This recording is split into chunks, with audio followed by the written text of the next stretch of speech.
సత్యనారాయణ గారు నమస్తే సార్. నమస్తే సార్, ఇప్పుడు ఈ చైనా నుంచి వచ్చిన ఈ హెచ్ఎంపివి వైరస్ కనుక దీని యొక్క వ్యాప్తి ఉధృతి కనుక పెరిగితే మరి మన ఇండియన్ గోల్డ్ మార్కెట్ పరిస్థితి ఏంది? మరి గోల్డ్ ధరలు అనేవి విపరీతంగా పెరిగిపోయే అవకాశం ఉందా, లేదంటే బాగా తగ్గే అవకాశం ఉందా? అండ్ అంటే మనం మనసుతో కోరుకుందాం ఈ ఈ ఈ వైరస్ అనేది రాకూడదనే కోరుకుందాం. ఇది రాకూడదు. ఒకవేళ ఇది మన చేతులు దాటి కనుక ఇంకా వ్యాప్తి ఉధృతంగా పెరిగితే అసలు గోల్డ్ మార్కెట్ పరిస్థితి ఎలా ఉండబోతోంది? ధరల్ని అసలు మనం ఎలా చూడగలం ధరల్ని? ఓకే, జనరల్గా ఏంటంటే మీరు అన్నట్లు ఏదైతే ఒక అనిశ్చిత పరిస్థితి, ఇది ఇప్పుడు మనకి అనుకోని పరిస్థితి. ఏది వార్ కానీ, ఇప్పుడు సపోజ్ ఇజ్రాయెల్ వార్లు కానీ, లేకపోతే రష్యా ఉక్రెయిన్ వార్లు కానీ, లేకపోతే బోర్డర్లో ఏవైతే మన భూభాగంలో చొచ్చుకు ఇట్లాంటివన్నీ అనుకోని అనిశ్చిత పరిస్థితి. ఇప్పుడు మంది కూడా ఇటువంటిదే. ఇప్పుడు చైనాలో ఎక్కడో వైరస్ వస్తే మనకి కాదు, సంబంధం లేదు. కానీ మీరు అన్నట్లు ఏమవుతుంది, ప్రపంచవ్యాప్తంగా కేసులు పెరిగితే ఒకళ్ళు అంటే ఏం జరుగుద్ది, జర్నీ చేస్తారు. చైనాకి పోయేటోడు అని ఉంటాడు, చైనా నుంచి వచ్చేటోడు ఉంటాడు.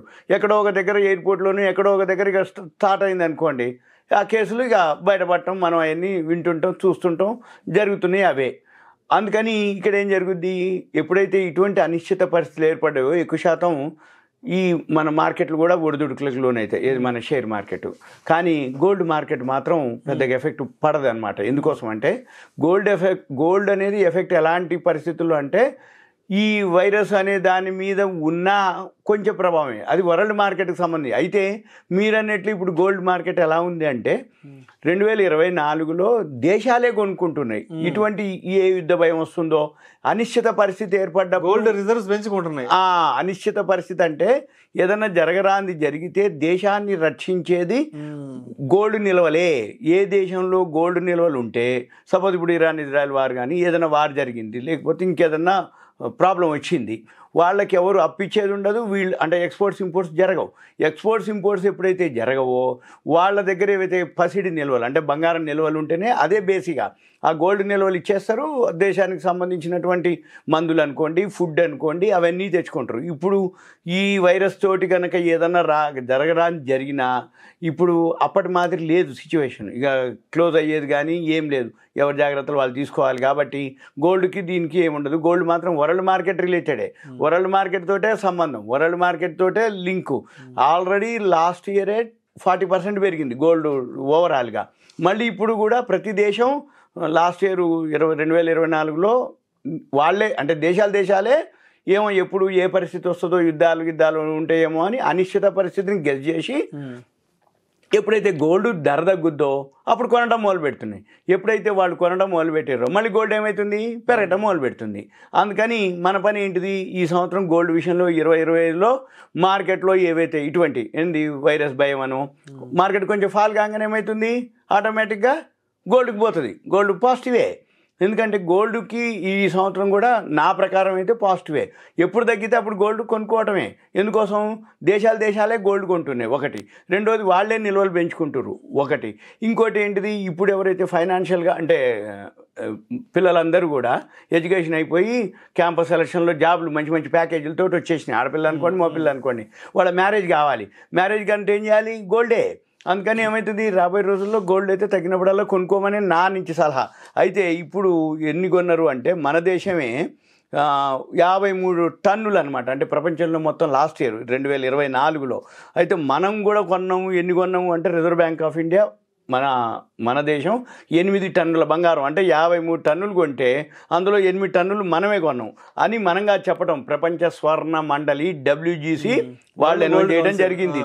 వరల్డ్ గోల్డ్ కౌన్సిల్ వాళ్ళే అనౌన్స్ చేయడం జరిగింది. అయితే 2024లో దేశాలే గోల్డ్ కొన్నాయి. కాబట్టి ఈ అనిశ్చిత స్థిర ఏదైతే అంటే భద్రత అనేది ఉండదు అనేది ఒక భావన అనమాట.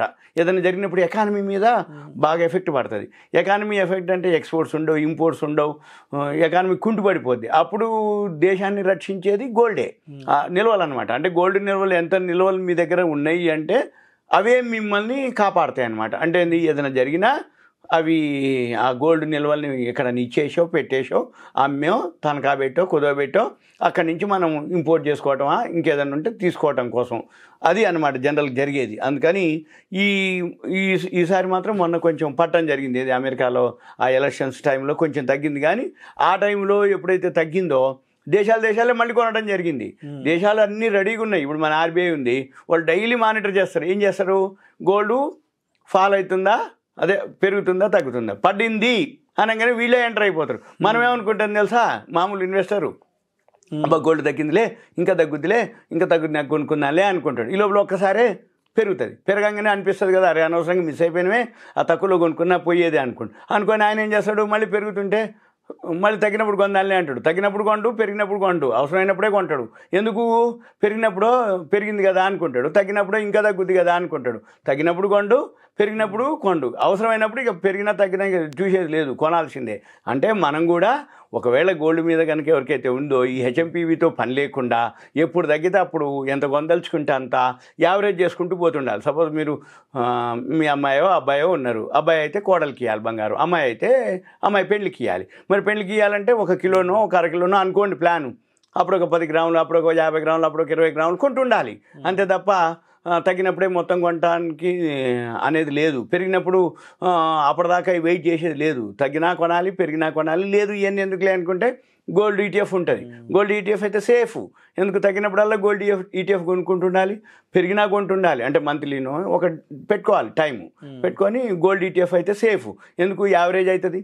సపోజ్ ఇప్పుడు పెరిగిన తర్వాత మనం కొన్నామా, మన దగ్గర ఉన్నటువంటి ఈటీఎఫ్లకి పెరుగుద్ది వాల్యూ.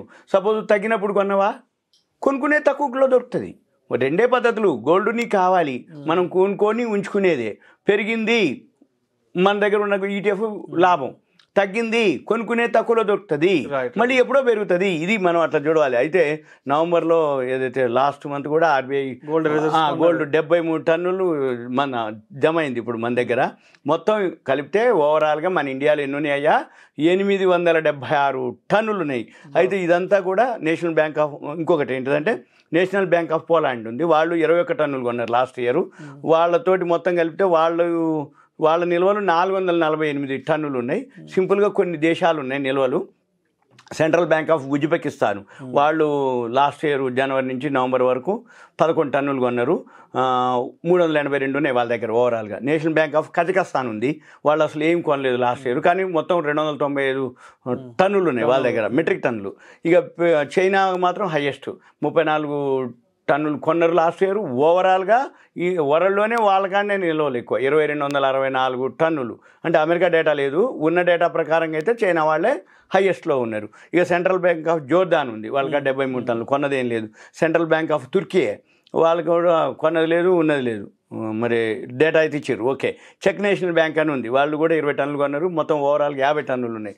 ఉన్నదే మొత్తం 50, ఒక సంవత్సరంలోనే 20 టన్నులు కొన్నారు వాళ్ళు. అందుకనే లాస్ట్ ఇయర్ 40% పెరిగింది ఏది, గోల్డ్. ఇంకా బ్యాంక్ ఆఫ్ ఘనా ఉంది, వాళ్ళు కూడా లాస్ట్ ఇయర్ 10 టన్నులు కొన్నారు, ఓవరాల్గా 29.